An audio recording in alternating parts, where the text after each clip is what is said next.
Movie के start में हमें बताया जाता है कि कनाडा की पॉपुलेशन को कंट्रोल करने के लिए कनाडा की गवर्नमेंट ने एक से ज्यादा बेबी बर्थ पर पाबंदी लगा दी। यानी कोई भी दूसरे बेबी को बर्थ नहीं दे सकता था, चाहे उसका पहला बेबी मर भी जाए। पर अब हम मूवी में एक कपल को देखते हैं जो कनाडा का बॉर्डर क्रॉस कर रहा था, क्योंकि वो सेकंड बेबी को बर्थ देने वाले थे जो कनाडा में अलाउ नहीं था। बॉर्डर पर एक अनाउंसमेंट होती है जिसमें कहा जाता है कि सारे अपने सामान के साथ इंस्पेक्शन ऑफिस तक आए। लेकिन जॉन की वाइफ वहाँ जाने से डर रही थी और उसने एक जैकेट भी पहना हुआ था जिससे उसकी फिजिकल अपीयरेंस छुपी हुई थी। अब ऑफिस के अंदर जाने पर वो देखते हैं कि वहाँ एक लड़की को अरेस्ट किया जा रहा था क्योंकि उसने गवर्नमेंट का पॉपुलेशन कंट्रोल रूल तोड़ा था। ये काम तो जॉन और उसकी वाइफ ने भी किया था। लोग अब चेकिंग करवाने के बाद वहाँ से जाने वाले थे, लेकिन तभी एक सोल्जर जॉन की वाइफ की जैकेट देख लेता है। इस तरह वो पकड़ी जाती है। वहाँ पर सभी जगह अलार्म बजने लगता है। तभी सोल्जर्स इनको पकड़ने की कोशिश कर रहे थे, लेकिन वो लोग सोल्जर्स को मारते हुए बॉर्डर क्रॉस करने में कामयाब हो जाते हैं। लेकिन वो सोल्जर्स अभी भी उन दोनों के पीछे थे, इसीलिए जॉन अपनी वाइफ से कहता है कि वो आगे चली जाए। जॉन पीछे से इन सोल्जर्स को रोकेगा।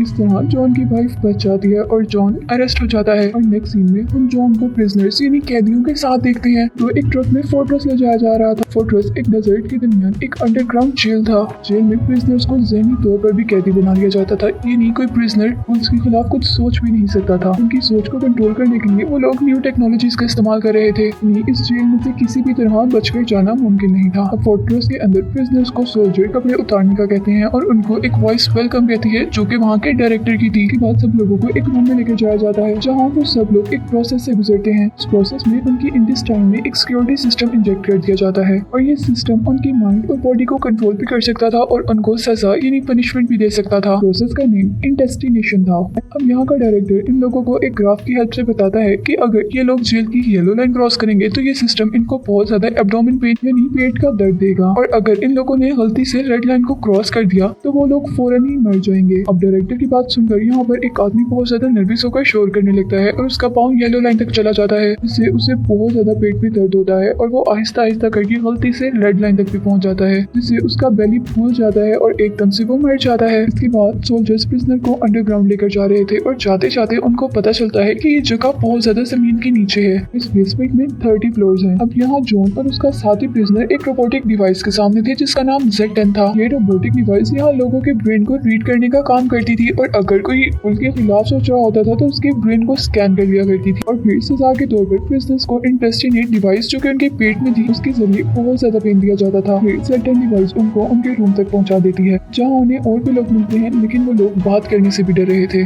और फिर सोने से पहले एक प्रिजनर जॉन को बताता है कि तुम यहाँ पर ख्वाब मत देखना। और फिर रात को Z10 मशीन सभी प्रिजनर्स के ब्रेन को रीड करती है और उसे पता चलता है कि जॉन ख्वाब देख रहा है। Z10 मशीन जॉन के ब्रेन को रीड करती है जहाँ उन्हें पता चलता है कि वो अपनी वाइफ को ख्वाब में देख रहा है और ये ख्वाब Z10 कंप्यूटर के जरिए वहाँ का डायरेक्टर भी देख सकता था, जिसे देखकर वो डायरेक्टर जॉन को इंटेस्टिनेट डिवाइस जो कि उसके पेट में थी उसके जरिए बहुत ज्यादा पेन देता है। जॉन उस पेन से शाउट करता है और वहाँ पर सारे लोग उठ जाते हैं और फिर उन्हें वहाँ पर डायरेक्टर की आवाज सुनाई जाती है जहाँ पर जॉन को बताया जा रहा था कि यहाँ ख्वाब देखना मना है। नेक्स्ट डे हम सारे प्रिजनर्स को कंस्ट्रक्शन साइट पर देखते हैं जहाँ उन सबको काम करने के लिए लाया गया था। एक प्रिजनर जॉन के साथी प्रिजनर जिसका नाम नैनो था उसे तंग कर रहा था। जॉन जाकर नैनो को उस आदमी से बचाता है और उस आदमी की पिटाई भी करता है। इस तरह उन दोनों के दरमियान में बहुत ज्यादा फाइट होती है और अब उस फाइट की वजह से हम उन तीनों यानी जॉन, नैनो और उस आदमी को एक बहुत छोटे से लेजर सेल में देखते हैं। यहाँ उनसे पूछा जा रहा था कि लड़ाई किसने शुरू की और इसकी वजह क्या थी। नैनो ये सब कुछ बताने से डर रहा था क्योंकि दूसरा आदमी उसे वार्न कर रहा था कि अगर उसने बताया तो उसके साथ बहुत बुरा होगा।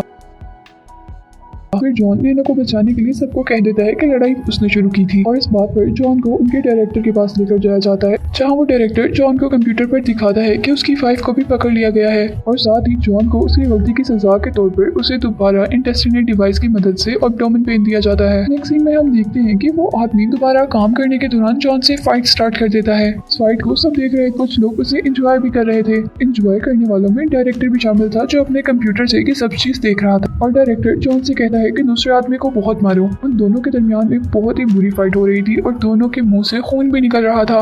ये सब चीजें जॉन की वाइफ कैरन भी अपने फ्लोर से देख रही थी। जॉन उस आदमी को मारकर दूर गिराता है जहाँ से अब वो नीचे गिरने वाला था। डायरेक्टर जॉन से कहता है कि उस आदमी को नीचे गिराकर उसका काम खत्म कर दो, लेकिन जॉन ऐसा नहीं करता बल्कि उस आदमी की हेल्प करता है और उसे ऊपर लेकर आता है, जिससे डायरेक्टर को बहुत ज्यादा गुस्सा आता है और वो उस आदमी को इंटेस्टिनेट डिवाइस की हेल्प से खुद ही मार देता है। जॉन को सोल्जर्स डायरेक्टर की बात ना मानने पर एक मशीन से लटका देते हैं और जॉन को उसकी वाइफ से मिलवाया जाता है और फिर उस मशीन को चला दिया जाता है जो कॉन्टिन्यूसली सर्कुलर मोशन में मूव कर रही थी। यानी उस मशीन के अंदर जॉन घूम रहा था और इस मशीन में उसका दिमाग बिल्कुल खराब हो जाता है और वो सब कुछ भूल जाता है।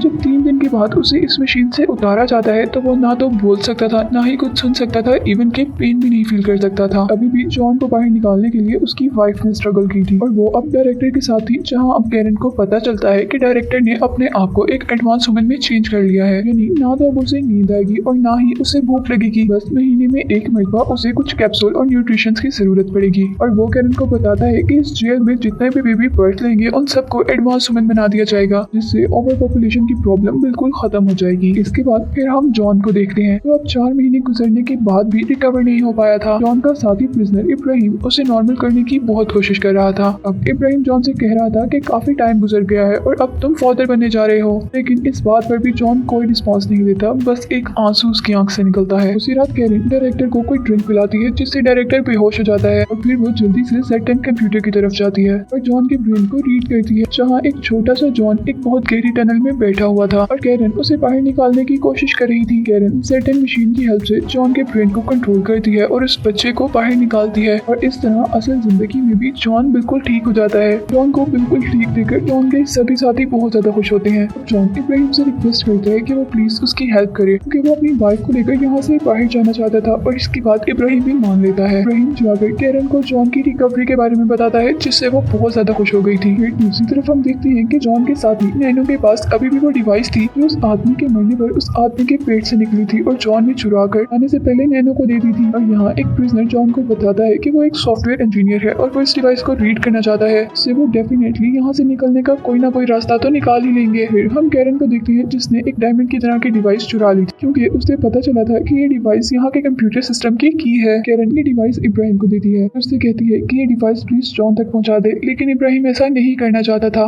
क्योंकि वो ऐसा करने से फंस सकता था। लेकिन इब्राहिम फिर भी ये सब करता है जॉन के लिए क्योंकि वो इस डिवाइस के जरिए यहाँ से निकलने का रास्ता ढूंढ सकते थे।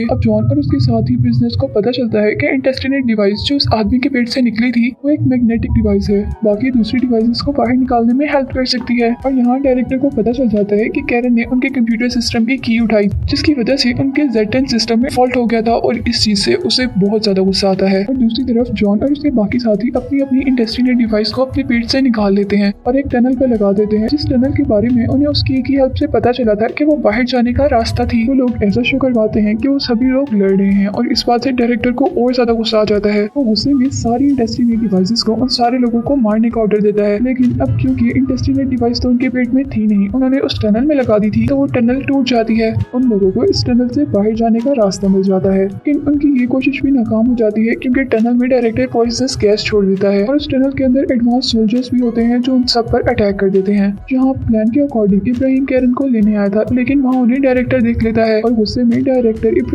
का गला दबाकर उसे वहीं पर मार देता है और वो कैरन को सजा देता है कि उसके बेबी को एक एडवांस वुमन में चेंज कर दिया जाए। यहाँ टनल के अंदर जॉन उन सोल्जर से लड़ता है क्योंकि जॉन खुद भी एक सोल्जर था। फिर वो उन्हीं सोल्जर्स की गन लेकर उन्हीं को मार देता है और एक लिफ्ट में आ जाता है जहाँ से वो लोग ऊपर की तरफ यानी अर्थ की सरफेस की तरफ जाने वाले थे। वे प्रिजनर्स उन लोगों को देखकर बहुत ज्यादा खुश थे क्योंकि वो पहले लोग थे जो यहाँ से बचकर जा रहे थे। जॉन डायरेक्टर के पास जाता है और उससे कैरन के बारे में पूछता है और फिर जॉन खुद ही कैरन को कंप्यूटर स्क्रीन पर देख लेता है जहाँ उसके बेबी को एडवांस वुमन बनाने की तैयारी की जा रही थी। जॉन डायरेक्टर से कहता है कि ये सब बंद कर दे, लेकिन वो ऐसा नहीं कर सकता था क्योंकि Z10 आउट ऑफ कंट्रोल था। जॉन डायरेक्टर को मारकर मेडिकल वार्ड का इलेक्ट्रिसिटी सिस्टम डिस्ट्रॉय कर देता है और जॉन के ये करने से सिक्योरिटी सिस्टम में भी कुछ खराबी आ जाती है। सभी लोग उस जेल से बाहर भागने लगते हैं। जॉन अपनी वाइफ और नैनो को लेकर वहाँ से बाहर आ जाता है और वो लोग उन्हीं की कार लेकर वहाँ से बहुत दूर चले जाते हैं, लेकिन जल्द ही जेल का कंप्यूटर सिस्टम ठीक हो जाता है। जिस कार में वो लोग आए थे वो कार भी Z10 के कंट्रोल में आ जाती है, इसीलिए वो लोग कार के कैमरा से उन्हें देखते हैं और उन्हें शूट करने लगते हैं जहाँ नैनो तो मर जाता है, लेकिन जॉन अपनी गन से उस कार को शूट कर देता है और वो कार उस शेड के अंदर आ जाती है जिस शेड में भी कैरन थी और वहाँ जाकर ब्लास्ट हो जाती है। जॉन तो बच जाता है लेकिन वो अपनी वाइफ कैरन को ढूंढने लगा था और कैरन उसे शेड के पीछे मिलती है जहाँ उनके पास उनका बेबी भी था और मूवी इसी के साथ एंड हो जाती है।